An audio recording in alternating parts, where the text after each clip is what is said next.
Kung nararamdaman mo na parang bumalik na naman yung panic season sa crypto, hindi ka nag-iisa. Imagine noong weekend pa lang, parang may pag-asa. Tapos biglang isang iglap lang, pinura lahat ng gains. At ang mas nakakatakot, bumalik ulit sa record fear levels ng market sentiment. So ang tanong ngayon, nasa capitulation na ba tayo na usually nagiging opportunity o simula pa lang ito ng mas malalim na pagbaba? At kung interesado kayo sa ganitong mga content, token reviews, crypto news, anything related to crypto, make sure to subscribe and hit the notification bell. Ngayon, balik tayo sa nangyari. Biglang bumagsak si Bitcoin ng more than 4%, around 64,000 at literal na nabura yung gains mula Friday.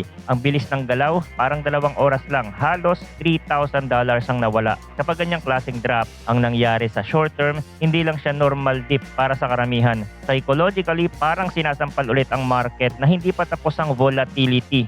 Kasabay ng bagsak, nagkaroon ng malaking liquidation wave. More than 136,000 traders ang na-liquidate sa loob ng 24 hours at umabot sa $458 million ang total liquidation. Ang pinakamasakit dito, 92% ng na-liquidate ay leverage long positions. Ibig sabihin, mas marami ang nakabet sa pag-akyat tapos sila yung na-wipe. Sa simpleng salita, maraming tao ang umaasa na bounce na, nag-leverage pa, tapos doon sila tinamaan. Kapag ganito ang structure, madalas lumalabas yung domino effect, forced selling, tapos mas bumibilis ang pagbaba dahil kailangan i-close ang position.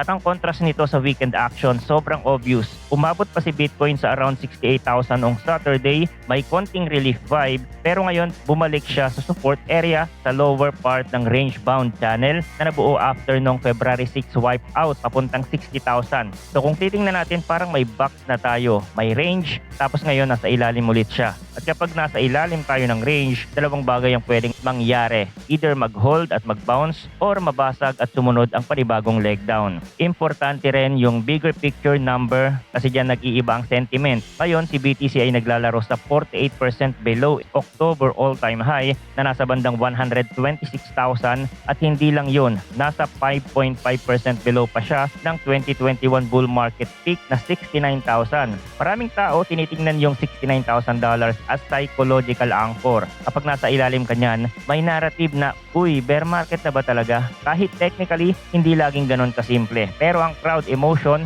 ganun mag-react. And speaking of emotions, ito na yung headline signal. Bumagsak ulit sa historic low ang Crypto Fear and Greed Index. Umabot sa 5 out of 100 extreme fear. At since 2018, nang na-launch ang index, 3 times lang daw nangyari na bumagsak sa ganitong level. August 2019, June 2022, at earlier this month. In other words, hindi siya everyday occurrence. Rare siya, at kapag rare, ibig sabihin extreme ang stress level ng market. Pero anong ibig sabihin kapag nasa 5 ang sentiment? Simpleng interpretation, sobrang daming participant na natatakot, naghe-hedge, nagka-cash, o nag-iisip mag-exit. At historically, maraming beses kapag sobrang takot ang crowd, doon nagse-set up ang mga contrarian. Pero hindi automatic na bottom na. Ang mas accurate, kapag extreme fear, mas mataas ang chance na may violent moves, either relief rally o further flush. Depende sa liquidity at positioning. Dito papasok yung on-chain picture. May data na nagsasabing yung 7-day moving average ng net realized losses para sa recent investor ay near $500 million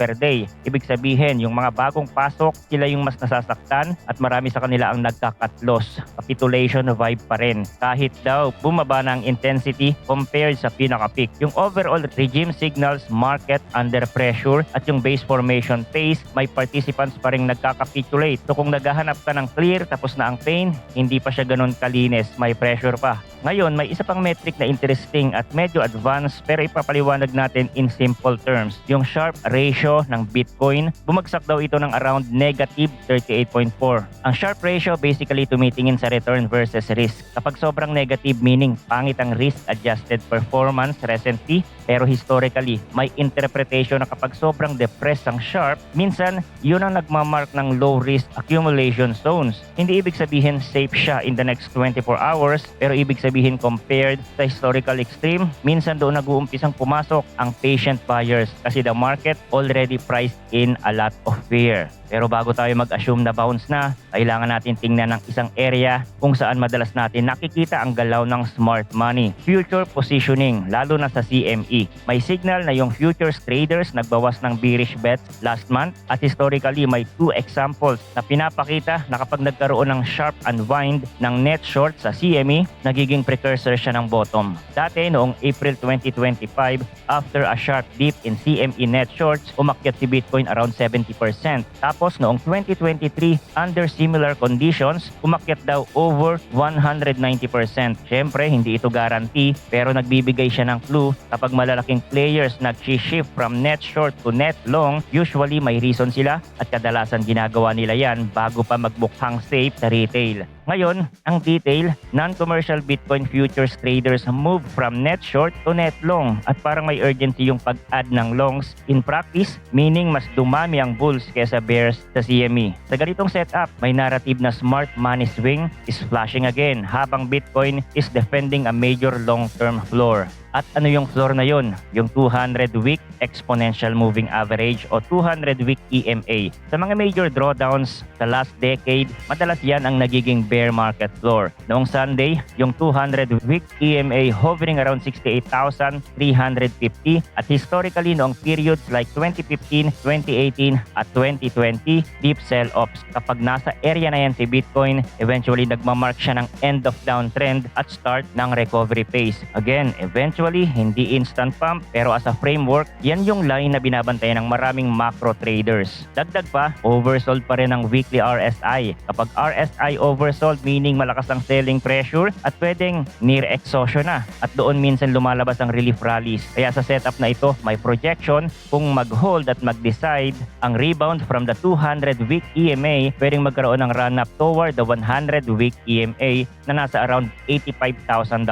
Potentially by April. Sa madaling salita, may path na from 64, stabilize, reclaim key average, then push toward 85. Hindi siya straight line pero yan ang concept. Pero kailangan nating maging honest. Hindi pa out of the woods ang bulls. Kasi may caution na itong smart money shift is a condition, not a signal. Ibig sabihin, pwede pa rin bumaba si Bitcoin kahit nag-shift na ang positioning. May historical scenario na masakit. Noong 2022, kahit oversold at may similar conditions, nangyari pa rin yung breakdown below the 200-week EMA at sumunod ang more than 40% plunge. So if that kind of scenario repeats ngayon, may downside path na pwedeng dalihin si Bitcoin toward 40,000 area. At kapag tiningnan natin from 126,000 peak, that's roughly 60% down. Masakit pero possible sa crypto kapag nagkaroon ng full bear extension. Meron ding cycle-based view na nagsasabing potential bottom zone is $40,000 to $50,000 based sa 4-year cycle framework. Meaning, kahit may chance ng rebound,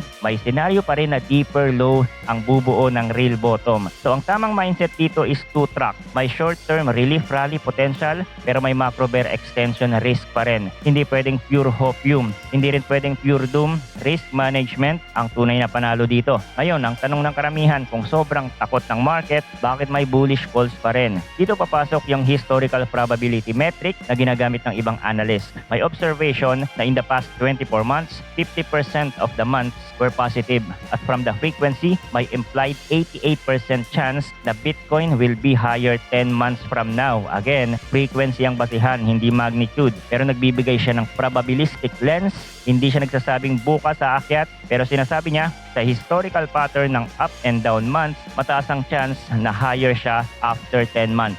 Tapos may computation pa na average return is around 82% over 10 months, which could map to around $122,000 if history repeats. Ganyan ang math concept. Pero tandaan natin, this is not a promise. Framework lang siya, and even the same framework admits na it measures frequency, not magnitude. Meaning, pwedeng mag-sideways si Bitcoin for months and the metric can still move kasi hindi niya sinasabi kung gaano kalaki ang move, sinasabi lang kung gaano kadalas historically nagpa-positive months. At interesting din, kahit sobrang bearish ang sentiment, may mga institutions or big research shops na nagbibigay pa rin ng optimistic target. May projection na 150,000 is possible at may narrative pa na current come down could be the weakest bear case in history. At may view din na posibleng magkaroon ng significant capital inflow into Bitcoin and stock by end of March. With the idea idea na kapag may bigger savings at speculation picks up, YOLO behavior can return. Siyempre, speculative yan,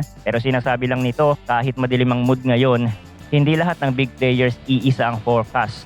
May mga nakapwesto para sa recovery, may mga nakapwesto para sa further downside. So yun lang ang crypto update natin for today. Thanks for watching again. Good luck and see you on the next video.